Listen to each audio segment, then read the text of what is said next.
Halo, apa kabar? Semoga selalu dalam keadaan sehat walafiat, tetap semangat. Kembali berjumpa dengan kami. Saya Aris Munarif dan Bung Rocky Gerung dari Forum News Network. Bung Rocky, Presiden memerintahkan Menteri Keuangan Sri Mulyani untuk menghentikan anggaran untuk proyek infrastruktur baru. Dari sini kita tahu ada krisis APBN yang sebenarnya sudah sering kita bicarakan ya. Walaupun yang disebut itu infrastruktur baru, saya pikir infrastruktur lama termasuk IKN kalau membebani APBN ya pasti tidak akan dilanjutkan.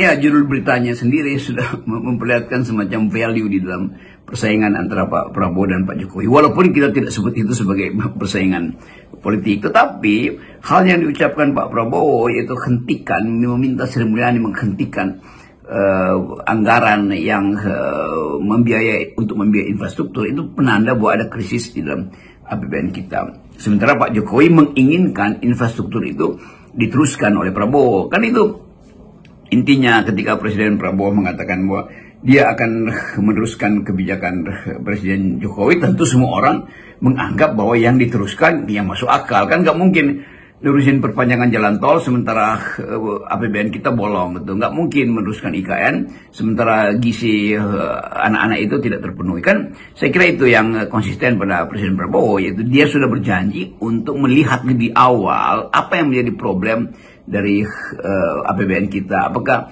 problem dasarnya adalah memperlihatkan mercusuar infrastruktur, atau memperbaiki kondisi rakyat yang betul-betul hanya mampu menonton infrastrukturnya Jokowi tanpa bisa menikmatinya.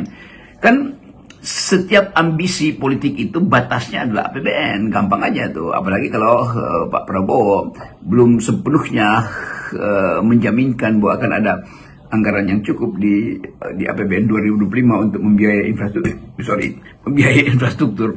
Jadi kelihatannya semua hal yang pernah diucapkan oleh Prabowo itu akan mulai dikendalikan oleh fakta yang ada. Prabowo berjanji meneruskan infrastruktur Pak Jokowi, iya kalau APBN-nya ada. Prabowo berjanji untuk mewujudkan IKN sebagai ibu kota negara, iya kalau dicukupkan proposal investasi itu dibiayai oleh asing, dan sampai sekarang nggak ada investor yang masuk. Kan semua itu adalah penanda bahwa pada akhirnya kita harus lihat faktanya, bahwa daya dukung APBN kita itu sebetulnya dari awal udah ngos-ngosan, tapi dipaksa terus untuk membiayai infrastruktur oleh Presiden Jokowi. Lalu sekarang Prabowo mesti mulai menghemat. Jadi politik austerity itu, saya kira itu yang jadi dasar kenapa Prabowo minta supaya Sri Mulyani menghentikan, walaupun sementara, tapi sementara itu bisa panjang pembangunan infrastruktur. Dan itu juga pukulan bagi Jokowi, karena Jokowi selalu ingin pamerkan bahwa dia akan menikmati IKN di masa pensiunnya, dia akan melihat jalan-jalan tol, irigasi segala macam, yang sebetulnya hasil dari hutang yang kemudian membebani kita. Kan membangun itu mudah sekali kalau kita punya uang, kalau nggak punya mudah juga, yaitu dengan minjam. Tetapi dengan minjam itu bunganya pasti tinggi, karena peminjam itu merasa Indonesia butuh, maka suku bunga dinaikkan. Dengan jaminan kolateral BUMN misalnya, itu juga kita bisa bangkrut. Kalau nggak bisa bayar utang, maka di arbitrase BUMN kita itu bisa dianeksasi atau di take over, apalagi kalau take overnya itu secara kasar itu. Jadi sebetulnya poin-poin yang diucapkan oleh Pak Prabowo hanya ingin menunjukkan bahwa daya dukung APBN kita tidak mungkin meneruskan apa yang disebut kebijakan Presiden Jokowi, terutama dalam infrastruktur. Ya, apalagi infrastruktur yang harus dibuat berdasarkan ambisi Presiden Jokowi. Kalau kita bicara infrastruktur baru, saya pikir ini juga dampaknya akan terkena pada program seperti food estate ini, yang dipastikan juga menyedot APBN yang sangat besar. Dan kalau kemudian yang lain-lain ya, walaupun tadi kita nyatakan yang baru, ini bukan persoalan baru atau lama, tapi ini persoalan APBN yang bebannya sangat berat dan utang yang juga semakin menggunung. Bahkan pembatalan dana infrastruktur atau penundaan pembiayaan infrastruktur juga langsung terkait dengan apa yang memang atau yang seharusnya jadi unggulan Presiden Prabowo, yaitu food estate. Jadi kelihatannya food estate juga akan dikendalikan atau akan dihitung ulang, apakah bermanfaat, apakah harus diselesaikan sepenuhnya demi ambisi. Dan ternyata Prabowo mulai berpikir bahwa ya dicicil aja deh, atau maksimalkan yang ada dulu, nggak usah bikin bendungan baru, nggak usah nambah panjang jalan tol, karena itu hanya untuk memboroskan anggaran, sementara inefisiensi justru terjadi. Dan itu yang harus dievaluasi sebetulnya, yang ya publik, pengamat politik, pengamat ekonomi tahu bahwa Jokowi membuat sesuatu yang inefisien, membuat jalan tol yang memang belum diperlukan, membuat bendungan yang sebetulnya tidak dibutuhkan amat. Kan itu yang kita maksud penghematan dan perencanaan. Pak istilahnya itu rolling plan, mestinya kan ada rolling plan, tapi Jokowi kan ingin sekaligus memamerkan ambisi dia supaya Indonesia itu terlihat dari drone itu penuh dengan pertumbuhan bangunan, penuh dengan kegiatan proyek-proyek segala macam tuh, sambil kita lihat bagaimana lingkungan dirusak. Jadi hal-hal yang menyangkut kepastian pembangunan itu akhirnya harus dihitung ulang berdasarkan daya dukung anggaran. Dan Prabowo saya kira udah rapat serius soal anggaran ini, dan Ibu Sri Mulyani akhirnya harus juga menerangkan bahwa pemborosan di era Pak Jokowi itu menyebabkan APBN itu bolong, dan bolong itu mesti dicari dari pinjaman, dan pinjaman itu artinya beban buat rakyat lagi itu yang harus membayar nanti. Jadi terlihat satu kompleks persoalan yang harus kita lepaskan dari dendam politik. Ini bukan soal dendam pada Jokowi, tapi memang Jokowi tidak punya kapasitas untuk menghitung, dan ketiadaan kapasitas itu hendak di bail out, hendak dipamerkan melalui elektabilitas yang masih tinggi, melalui penerimaan atau likability yang masih tinggi. Padahal sebetulnya kalau diterangkan masalahnya, ya nggak mungkin ada likability pada Jokowi hari ini. Oh, Jokowi hebat karena memberi akses pada perekonomian melalui tumbuhnya ekonomi lokal, karena ada jaringan infrastruktur jalan. Iya, tetapi sekarang terlihat bahwa infrastruktur itu harus dibatalkan karena salah perencanaan ekonomi atau salah prioritas minimal. Dampak kebijakan pengendalian terhadap infrastruktur baru, pengendalian anggaran dari APBN ya, ini menunjukkan kepada kita bahwa kebijakan Prabowo itu memang makin menjauh dari Jokowi. Kendati dia selalu menyatakan kelanjutan dari pemerintahan Jokowi. Tapi kalau kemudian APBN-nya nggak bisa menutupi, apa boleh dikatakan begitu? Memang ada kesulitan dalam kampanye. Misalnya kalau Jokowi hendak memamerkan bahwa Pak Prabowo adalah penerus saya, jadi kalian harus memenangkan Bobi Nasution di Medan misalnya, tuh akan ada infrastruktur baru. Nah, begitu baca berita bahwa Prabowo meminta Sri Mulyani untuk menunda investasi baru, itu artinya Jokowi nggak paham bahwa jebakan politik akan terjadi kalau dia pamerkan misalnya di Sumatera Utara ada investasi baru, pangan atau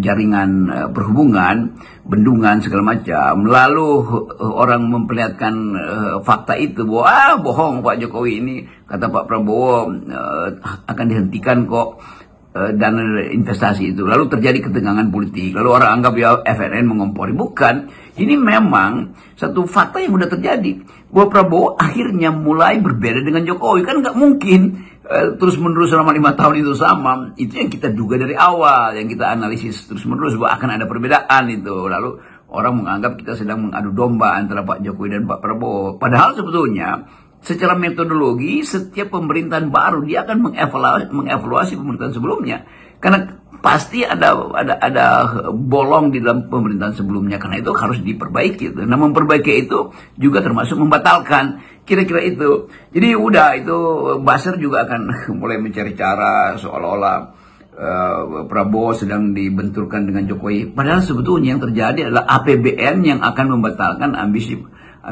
pelanjutan proyek-proyek Pak Jokowi kan, termasuk PSN yang di mana-mana orang mempersoalkan ini. PSN ini apa sebetulnya dasarnya itu? Apa kepentingan negara itu harus diutamakan di atas kepentingan rakyat? Bukankah keadilan sosial bagi seluruh rakyat Indonesia itu yang menjadi pedoman kita bernegara sebagai Pancasila, bukankah kemanusiaan yang adil dan beradab itu semacam petunjuk untuk memulai pembagian kekayaan? Kan itu dasarnya tuh. Sementara masih banyak itu proyek-proyek PSN yang hasil transaksi dengan oligarki yang sekarang jadi krisis itu di Tangerang, di hampir di seluruh Indonesia. Soal-soal PSN itu yang berubah menjadi semacam perampasan hak rakyat, saya kira itu berbahaya. Jadi kita mesti mulai melihat bagaimana politik Pak Prabowo itu melihat kepentingan rakyat. Dan saya ingin juga kalangan oligark atau pengusaha besar itu mengerti bahwa kalau ini tidak diulas secara memadai, maka akan terjadi dendam. Dan dendam ekonomi itu selalu di Indonesia potensial menjadi dendam rasis, kan itu yang mesti kita halangi itu. Jadi kita ingin terangkan dari awal bahwa negeri ini didesain untuk kemanusiaan yang adil dan beradab. Persahabatan antara warga negara ada di situ. Negeri ini didesain dengan alasan keadilan sosial bagi seluruh rakyat Indonesia. Maka disparitas tidak boleh meninggi. Itu akan ada disparitas. Tapi kalau dia dipamerkan terlalu tinggi, maka kemarahan rakyat itu bisa berubah dari sekedar poster lalu jadi semacam perseteruan di jalan-jalan. Jadi itu kita kasih warning itu justru. Dari kebijakan menghentikan proyek infrastruktur baru ini, selain soal pengendalian APBN, saya pikir Presiden Prabowo juga sudah mulai melangkah dengan kebijakan baru yang ini berbeda sekali dengan Pak Jokowi, yang dia sangat ingin ada proyek mercusuar, jadi legasinya gitu. Sementara Pak Prabowo ini menekankan kepada para menterinya pada sidang paripurna kabinet perdana, kan dia menginginkan bahwa APBN itu harus sebesar-besarnya digunakan untuk kesejahteraan rakyat. Ya, pembicaraan publik adalah menduga apakah Sri Mulyani zaman Jokowi sama dengan Sri Mulyani zaman Prabowo. Pasti berbeda tuh. Kalau dianggap itu ada kelanjutan, ya udah seluruh proyek Jokowi itu pasti akan diiakan oleh Sri Mulyani. Tetapi Pak Prabowo sebagai presiden, dia mulai melihat kapasitas anggaran, kapasitas dukungan rakyat, kapasitas kritik internasional terhadap demokrasi, terhadap apa yang mesti diutamakan dalam pembangunan ekonomi. Kan itu semua yang saya kira akan selalu ada courtesy call antara Prabowo dan Sri Mulyani. Karena Sri Mulyani adalah kasir yang tahu balance sheet, dasar masuk keluarnya uang tuh. Walaupun dia mengerti dengan baik hubungan antara kebijakan makro dan kebijakan mikro, tetapi apapun yang diputuskan di dalam kabinet, pasti Prabowo akan call Sri Mulyani, cukup nggak duitnya, kira-kira begitu kan. Nah, kita mau lihat itu sebagai gejala baru dalam politik kita, bahwa orang yang paham tentang keadaan pasti akan cari keterangan yang masuk akal tuh. Tentu Prabowo paham karena di belakang Pak Prabowo ada banyak ekonomi yang cerdas. Tentu akan berkoordinasi supaya APBN itu tidak dihabiskan untuk hal-hal yang konsumtif. Sebaliknya Sri Mulyani pasti dapat semacam sebut aja cara berpikir baru yang memungkinkan dia mengembalikan seluruh kapasitas profesional dia pada prinsip keadilan sosial. Kan walaupun Sri Mulyani hanya kasir, tapi dia juga harusnya mampu untuk melihat mana uang yang dia keluarkan yang berguna bagi keadilan sosial, mana yang sebetulnya hanya akan dirampok sebagai bancakan partai-partai atau kabinet. Jadi itu intinya tuh. Mana yang memungkinkan pembangunan ekonomi kita itu menghasilkan kesetaraan gender, menghasilkan kemakmuran dan pemihakan pada ekonomi perempuan, mana yang sekedar untuk dipamerkan sebagai legacy infrastruktur, kan itu sebetulnya tuh. Jadi kita melihat bagaimana kabinet ini memulai lagi satu tradisi bahwa Indonesia bukan negara kapitalis, Indonesia ada negara sosialis, Indonesia bukan negara yang dirancang untuk sekedar bertumbuh dengan memamerkan beton-beton. Indonesia adalah negara untuk menumbuhkan harapan bahwa paru-paru bumi itu akan kita jaga, itu Kalimantan, bahwa keanekaragaman hayati akan kita jaga, yaitu di Papua misalnya. Jadi itu sebetulnya akan dinilai orang di masa yang akan datang ketika Prabowo sudah selesai masa jabatannya. Kita ucapkan itu hari ini supaya ada semacam pegangan bahwa kalau Indonesia mau diingat sebagai negara yang beradab, lakukanlah keseimbangan antara pertumbuhan dan kemakmuran. lakukan keseimbangan antara ambisi untuk memecut ekonomi dengan kalkulasi bahwa tanpa AMDAL ekonomi yang dipecut itu akan merusak lingkungan. Jadi hal-hal yang sebenarnya standar dalam upaya untuk menyeimbangkan antara ekonomi dan ekologi. Kira-kira itu renungan Salam akal sehat, Bu. hari ini. Salam akal sehat dan 0%.